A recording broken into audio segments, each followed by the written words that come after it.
Coming to you from the studios at the Illinois Rock and Roll Museum on Route 66, it's the Rock and Roll Chicago podcast. Rock and roll Chicago, rock and roll Chicago, my hometown. Well, I was born in the city, gonna rock the city, Chicago. Chicago rock and rollers are the best you're out around.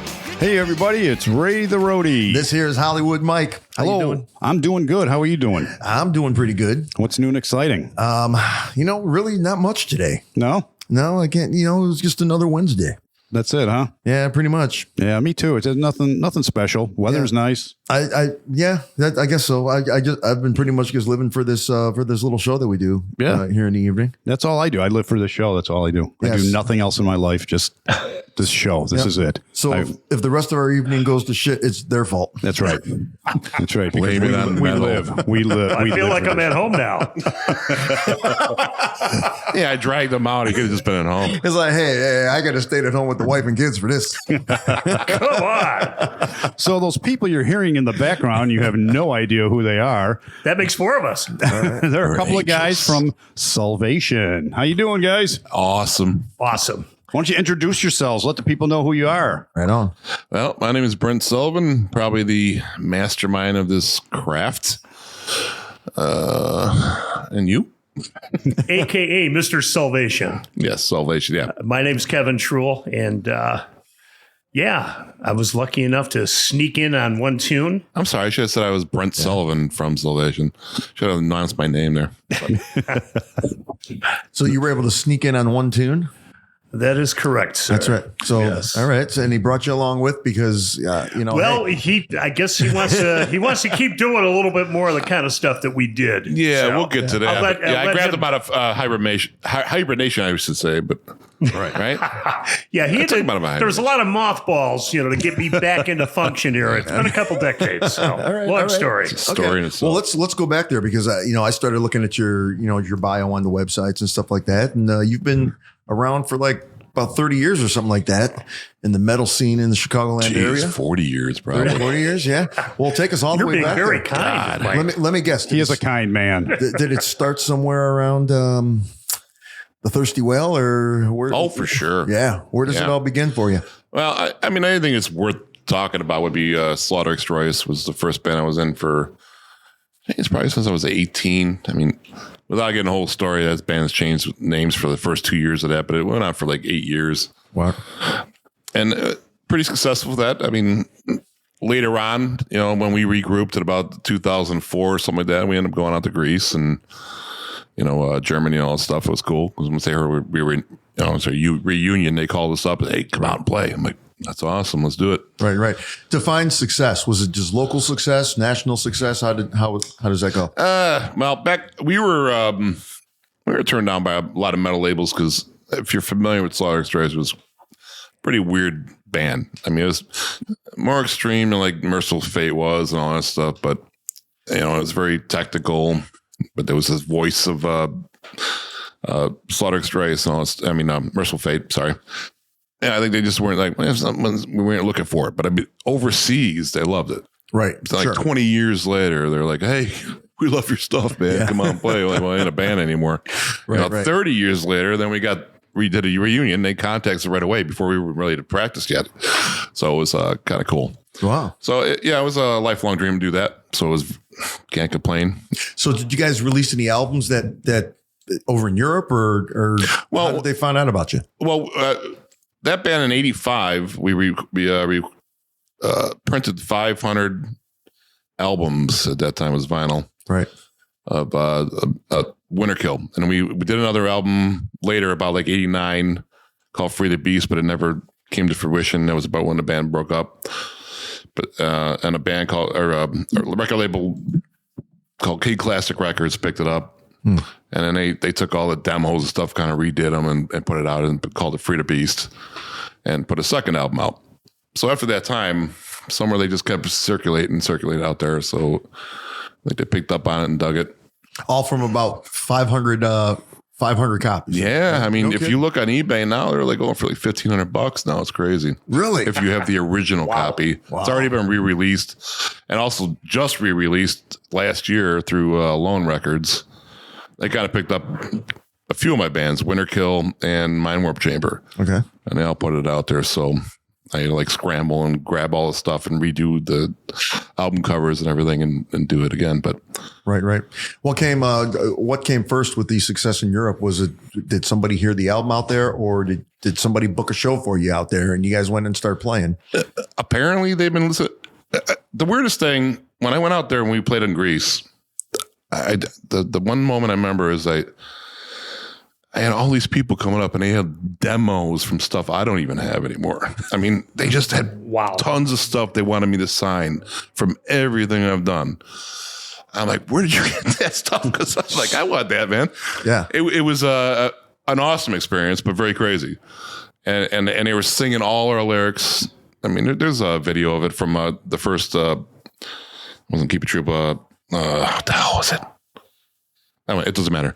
But there's also videos on YouTube on it, and they're like singing all our lyrics to all the songs. It was pretty surreal, Right. to think that some underground band just goes out there. But they love that stuff. They love American metal, and that was a great time in my life. But that's always something that I never quite understood or was able to wrap my head around, is that there's a lot of American metal bands that do extremely well in Europe, and I don't think that people here in the U.S. that love metal understand what the metal scene is like in Europe.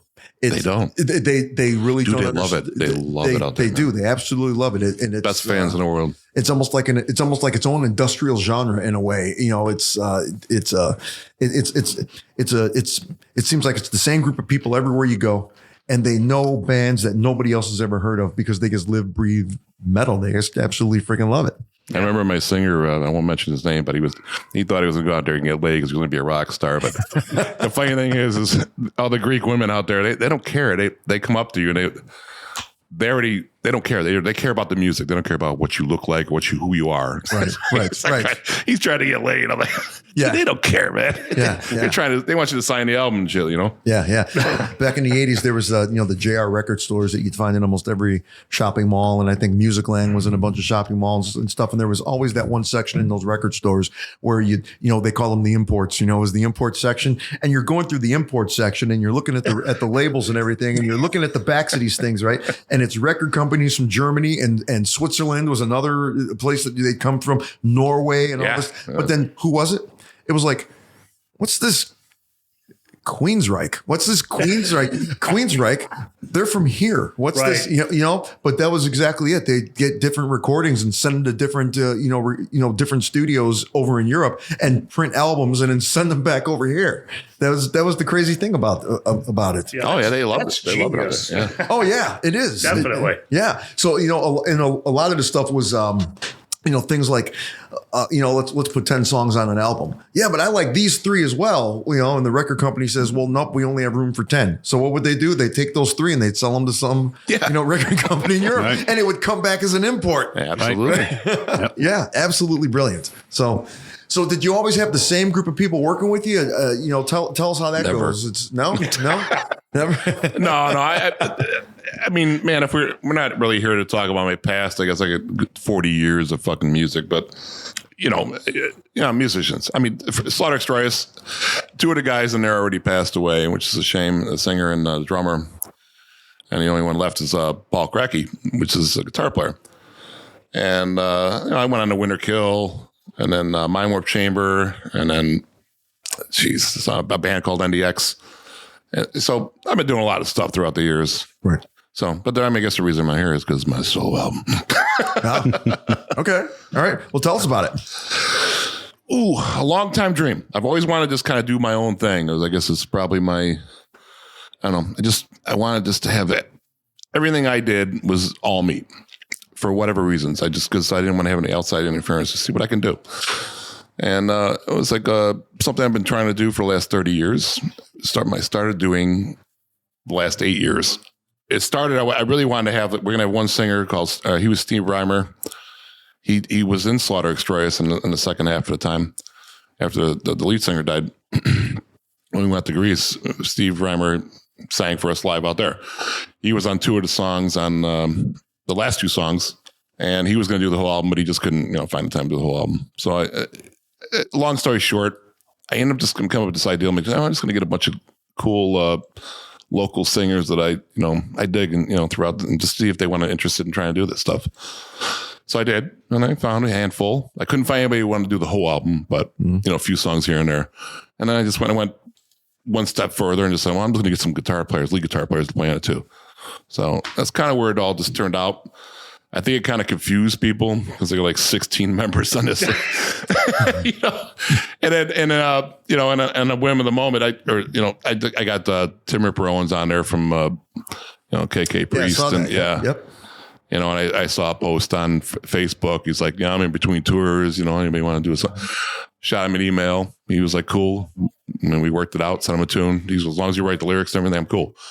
So we sent it out, and Bill Swanson, a buddy of mine, helped me out with the lyrics because I was really sick at that time. So because he was like, yeah, just try to sing it and I'll interpret it however I want. And I'm like, well, I can't even sing anything. So Bill kind of came out and helped me out, helped me with a few lyrics, and we sent it out to him, and he did a great job. So that's kind of where that was.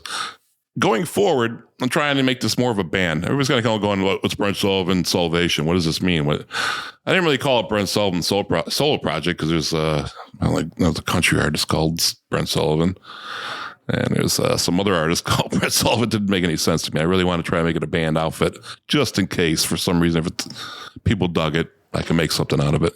Right. And going forward, I narrowed it down, took a couple guitar players that were already on the album from the last one. They're exclusively going to be on it. My man here, he sang on the first song, The One, and he's going to do the rest of them for next. If we're going to do, I'm not printing any more CDs because it doesn't seem like it's a thing now. Right. It's all digital. I printed 500 CDs. I got half left. I sold half of them, but most people are like, well, just stream it, man. Yeah. That's pretty much what everybody's doing nowadays. Yeah, and it kind of sucks. It's bad for the musician because they don't make any money off it. Well, that's why you're paying $300 for a ticket nowadays. Yeah. Yeah, that's crazy. Yeah, or $60 for a T-shirt. And, and then the clubs or whatever are taking half of that anyway. Right. Well, the bands used to tour to support the album that they just released. Now they're touring to make money. Right. Yeah. It's tough out there to be a musician. I'm old, man. I'm doing it for me. It was a bucket list thing. And I had to have an actual disc, just say it. Oh yeah, you got to. Yeah. I didn't care if I had like a couple boxes left over for the rest of my life, but yeah. No, we talk about all the time on this show that the younger generation today they don't know what it's like to have a listening party. Back in the days, your favorite band came out with a new album. Somebody went and bought the album, and you all gathered in one bedroom and drank Coke and smoked weed, and you listened to the album. You passed the album. You passed the album cover around. Everybody got to read the liner notes and the whole thing. Yeah. And then you just all afternoon you're listening to this record. Right? I used to love that. I missed that where I would always buy the CD. Even though I did screw up all the lyrics on the fucking album, so it's a lot of typo. It was a last minute thing, and I had all these singers sending me lyrics. It was kind of funny, short story short. Sorry, but they were complaining about all the typos in it. It was the last thing. I was like copy and paste and putting them on there because I was doing the artwork, I was doing the mixing and mastering and everything. One-stop shop here. Yeah, and then they're all sending me, and it was like revisions of all the vocals. So I just copy and paste, try to put them in, fit them in the art line at work. And so there was some typos in there. I was supposed to check it later, and I never did. And I sent it out to print. Right. And like the first review I got, they're like, "Oh, American education." All this I'm like, come on, that was not the reason. But it don't matter. It's like 500 copies. It's metal, man. Come on. So was that the first time you ever worked with Tim Ripper Owens? It was, yeah. Yeah, it was? Mm-hmm. No kidding. How'd you meet him? And just took I didn't meet him, man. It was just reached out to him? I send the music out to him, and he records it in his home, and he sends it back to me, Just that simple. That was all it. And then I was kind of, not going to lie, I kind of hope, for the money I paid him, I kind of thought he was going to help promote it a little bit. Put up another 500,000 CDs. Yeah, but there was zero, man. She was like, sent him a thing like, hey, I got it out. He was like, cool. I'm like, all right, well, that All right. sucks. Done. Well, it's not worth the money, but no, but he did a great job. It's cool. I'm glad he was on there, and I'm happy to have him on there. Sure. And who were some of the other singers you had with you? So, Kevin Troll, obviously in the first one. Sang one cut on the album. Yeah, it was the one. The first, and it was called The One. The One, yeah. That was also the name of the song. Okay, all right. Yeah, it was called a couple things, but yeah, The One turned out to be that. And what's that song like? A generation with new ways, forgotten covenant left behind. They worship God from other lands against his first command. Well, basically, the working title originally was My Fist, Your Blood. Yeah, it was. And I was like, well, I'll see what I can do about that. I think I like that a lot more. Well, if you knew the story about everything. No doubt. well, that's why we're here. So, I'll let him explain. well, in a nutshell, I mean, I became a Christian. Okay. I was in a couple bands back in the mid 80s. And, there's most of the activity that I have under my belt all came from the same band. Reformations, etc. But yeah, initially it was Transgressor. Which, if I interject, we were friends back then, and they played a lot with us with Slauter Xstroyes, so they were both playing the band. So. Yeah. Go ahead. I'm sorry. Yeah. That's where Brent and I met, actually. Jerry Klein got us acquainted with you guys. Mm-hmm. And Jerry Klein used to jam with you. Was it White Witch? Yeah, it was the beginning of Slauter Xstroyes. Yeah. Beginning of Slaughter Xstroyes. So he was doing our sound. So I have a tendency to digress. Sorry, guys. I'll get back on track. Yeah, we all do. I'm not used to these podcast things. I'm talking on my ass here. But the bottom line is, we were kind of a mainstream sounding band. We ended up we kind of quit and reformed as Firestorm. Well, I mean, Denny from Elektra said we were kind of mainstream. So I went straightforward. with that. Right. Yeah. But, these guys were super progressive by comparison. But in a nutshell, we ended up becoming Shredders of the Week, Railers of the Month, and then on Side Band of the Year on Z-Rock. Oh, wow. Okay. So right. Things were, starting to, kick for us. Right. But, there was, drugs and, there was all sorts of rock and roll things and what in the 80s. Come on. Hard to believe. In a metal band? Yeah. Get out of here. I told those guys, I told them to stop doing it. Those warehouse parties were awesome. Oh, yeah. So, but anyway, time goes on and, I raise a family and all this other stuff. And I become a Christian. And then Hawk, the lead guitarist from, Transgressor, become Firestorm, become now Scepter. Out of nowhere, he's going to play lead guitar for a band I'm putting together for my brother's bachelor party. And he's like, hey, you want to record some of the old tunes? And I was like, well, sure. I go, but here's the catch, and it wasn't, flat out Satan worship or anything like that. It really wasn't that at all. But just, it was, Satan, he was getting, he was getting some airtime, it's like, every other word in some of the lyrics. And, I kind of exorcised the lyrics, and that was not met with a lot of agreement from the old crowd. So when your reaction was like, that sounds cooler. It's like, yeah. I was like, but hey, listen, there's all kinds of violent stuff in the Bible. So let's that's how we try work that. together. Yeah. That's all I'm like. I was like a little worried about because I'm not a very religious guy. I'm not like Satan worship or anything, but like, well, can you make it metal? It's the devil's music. Let's be honest, right? Well, so they say, yeah, but I mean, there's look at Striper. It's safe to say basically all the music is the devil's. I mean, but it's the Lucifer as created by God. Basically, he was music. Dude, he's got me, and I'm like all in this like Revelations thing now. I'm like, dude, we can make a whole new album with this concept album about Revelations and everything. It could be heavy as hell. So I mean, there's a lot of cool stuff with it. Yeah, there's tons of imagery that really lend themselves. Yeah, I'm like, so let's do it. To metal in Scripture. So sure. But anyway, yeah. So, but That's kind of how he got in. And, you know, that's why I got him into it. So have you forgotten where we were going with this? probably. wow, I feel like I'm at home. Yeah. What was the question? How does that lead us? Deja vu. How does that lead us to my anyway, fist, your blood? I'm looking at Samson. You guys know the story of Samson, right? Yes, yep, you sure did. I was looking at Samson, and I ended up with about 27 pages of lyrics. I'm like, where is this going? So I kind of condensed that, and the only real reference to Samson is judges and kings would be sent as the stench of their wickedness darken the days. Still didn't answer his question though. So I'll answer your question real quick. Okay. What I do usually when I write songs is, you know, I'll name them something out of my head, you know, for whatever. It doesn't matter what it, you know, because everything I've named all the songs have all changed with the different singers. So like, here's my song, Fist No Blood, but I don't have any lyrics for it. So call it what you want. So that's kind of where it was going. But So who wrote the lyrics? I did. he did. You wrote the lyrics. Yeah. I left the lyrics a lot to the vocalists. Okay. You know, except for a couple tunes. But, you know, Tim Ripper Owens, I wrote most of the lyrics on that, and Bill Swanson helped me with that. And then We Come in Peace. I wrote the lyrics to that.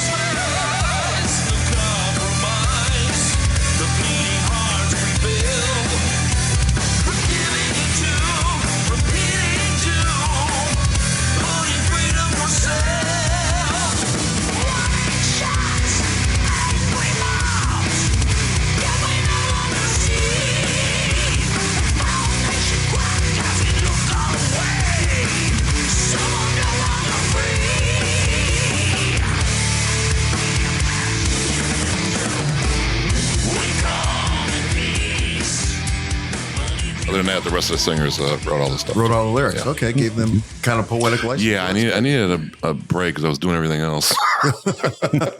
You did all the music for it. I did all the music, lyrics, or I'm sorry, music, the bass, the guitars, the keyboards, the mixing, the mastering, everything. Yeah. So artwork. What a slacker. So you take this song, you start with the title, and then you just put your own words to it, or was there something to kind of go off of? Well, I mean, again, it was kind of based off scripture. Okay. And I was just, I told him just make it heavy. Just yeah. So that was, heavy. you know, if you listen, in fact, Brent is just finishing the video now. It's a lyric video. Mm-hmm. Yeah. Okay. So, but you know, Yeah, I'll actually have that before you guys do. It's gonna be out Monday, and it'll probably be kind of cool since he's here. Right. It's gonna be the new video out for the one. Mm-hmm. Mm-hmm.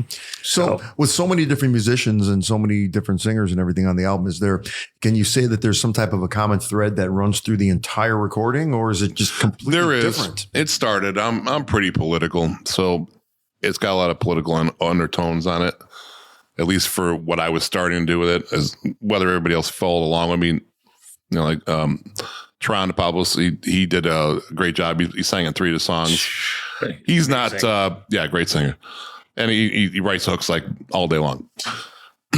he don't follow my same politics, so I just let him do what he wants to do. You know, but We Come in Peace comes in, you know, and Screaming in Silence is a little bit more political. Okay. And Sucker Punch is political too. It was with Scott Huffman.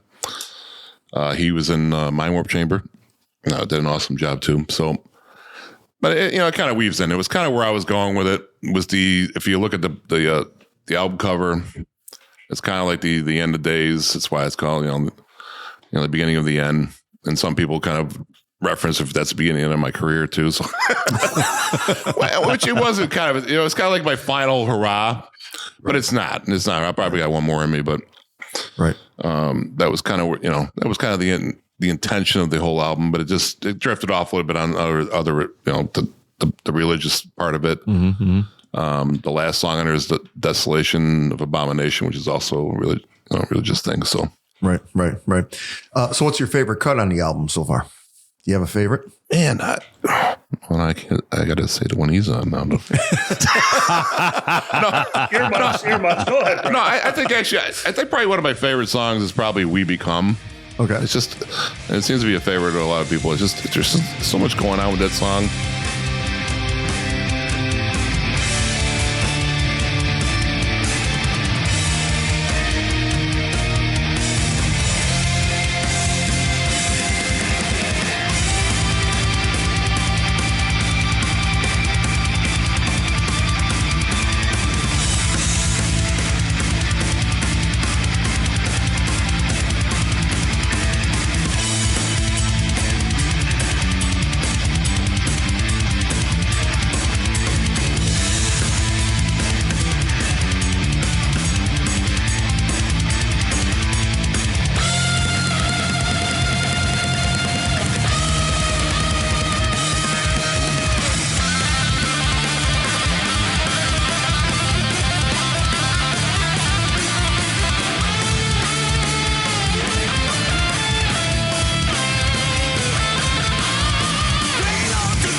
Teron sings on that one, and yeah, he's just cool too.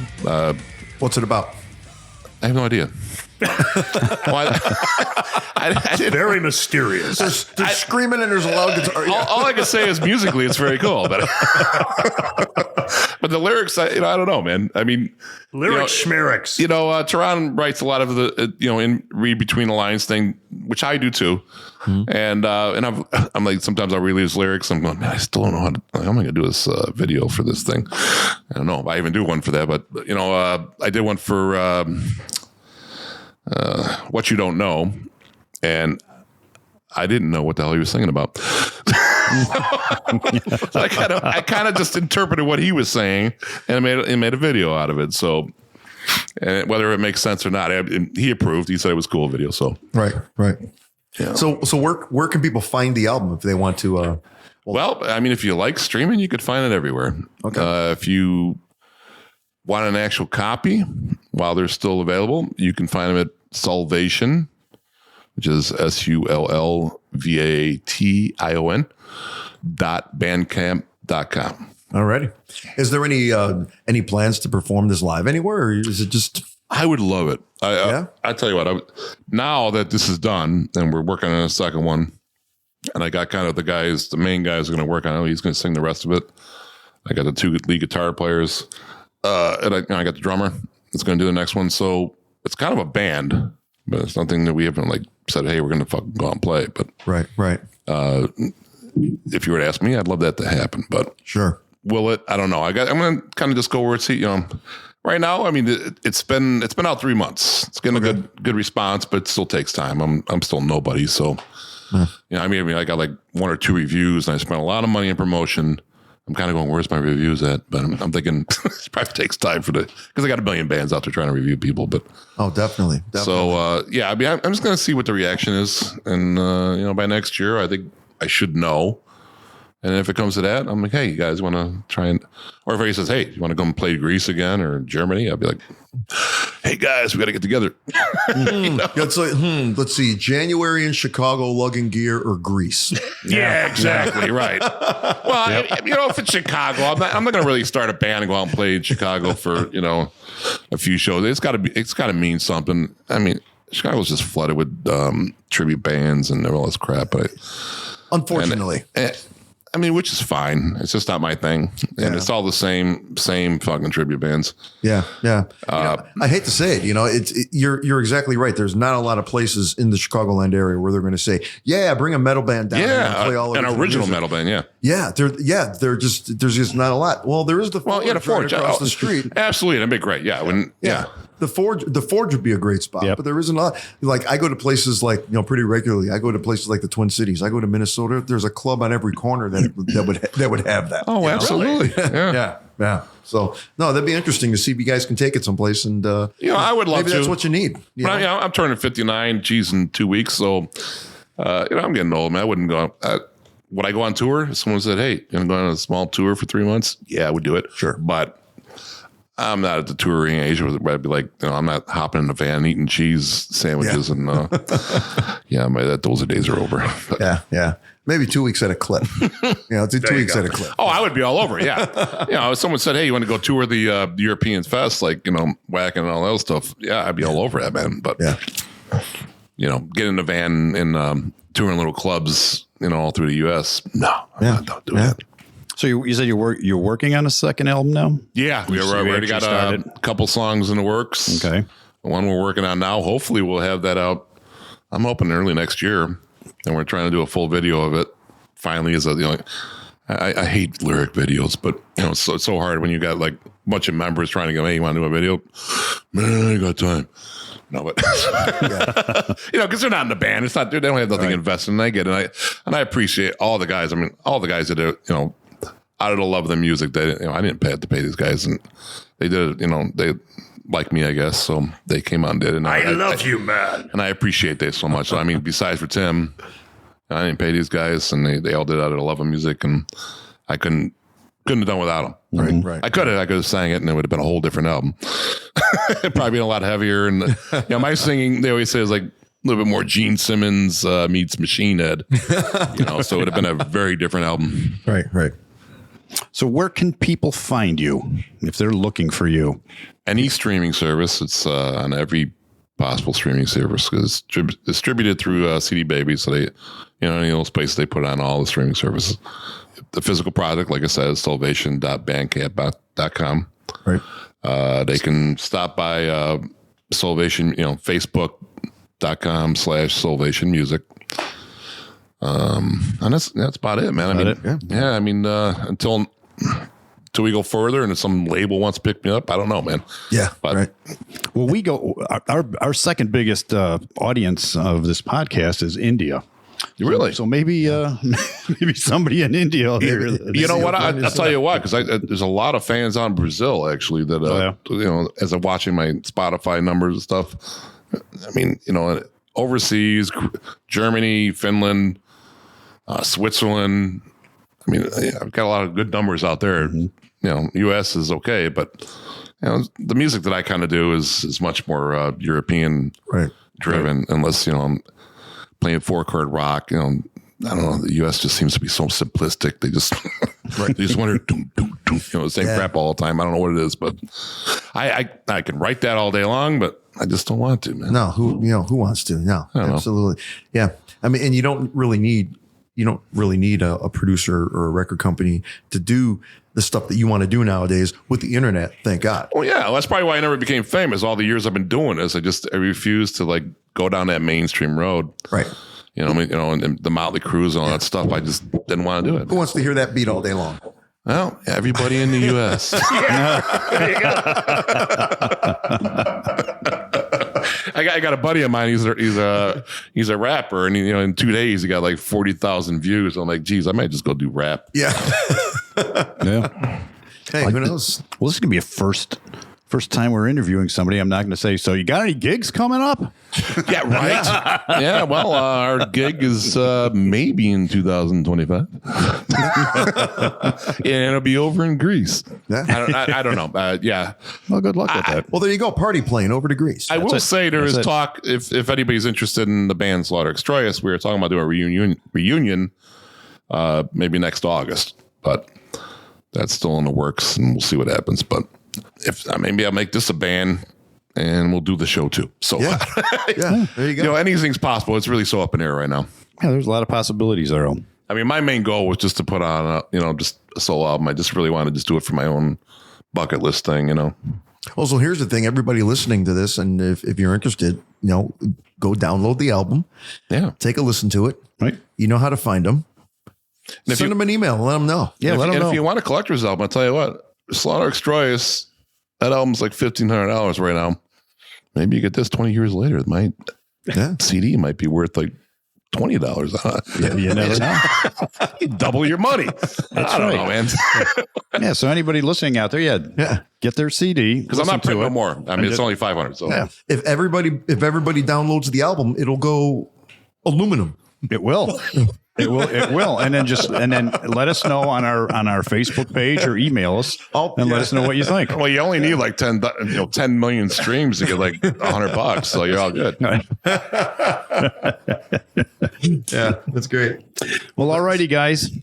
Thanks for coming out. That was quite interesting. Well, thank you very much, man. Thanks for having us. I do appreciate it, man. My blood, your thank fist. Wait, my blood, your fist. Your fist, like my fist, your blood. Yeah, there you go. Perfect. It could have been heavy. My fist, your blood. Now Now it's it's the song one. about Jesus. You heard it here first. Damn it. We're all going to burn in hell. Now the next album's called The Rapture, so it's the end. Oh boy, yep, we're done. We're out. All righty, guys. Thanks a lot. Thank you so much. Thanks for having us. Pray for us. Buy the album. Metal. I feel like I need to go to confession or something. Yeah,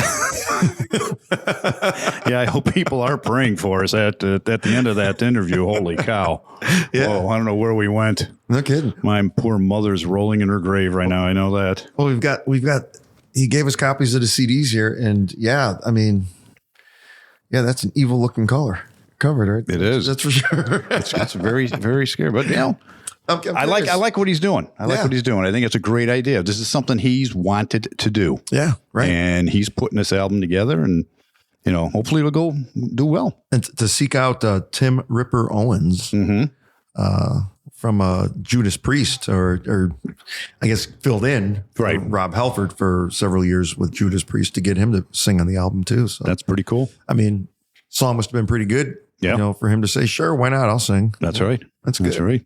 Yeah.